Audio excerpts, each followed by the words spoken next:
Hi everyone and welcome back.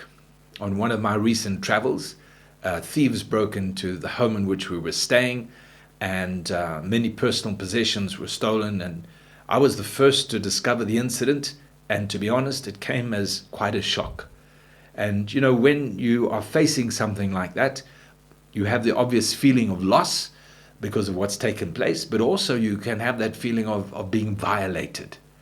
And it's not a pleasant experience at all.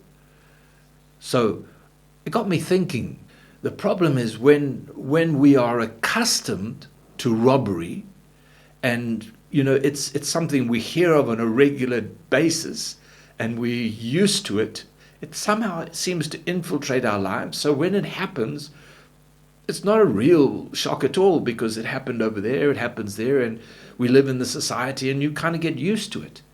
And you see, that's the danger of complacency, not just in the realm of the natural, but also in the realm of the spirit, because the devil is a thief.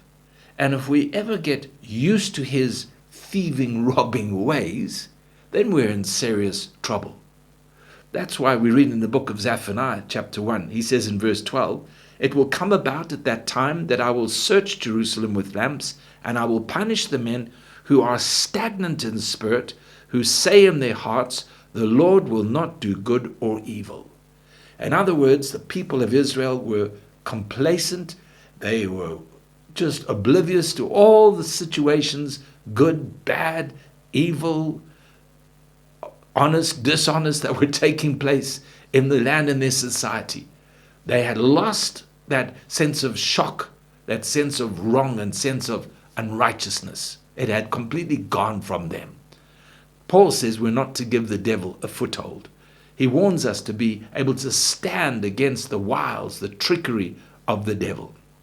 So it's keeping our heart in a place where we are wide awake, and we don't ever want to be complacent.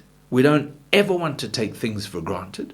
We always want to be on guard and to be aware and to treasure what God has given to us in Christ, to treasure that, to nurture that, and not to allow anything to come our way.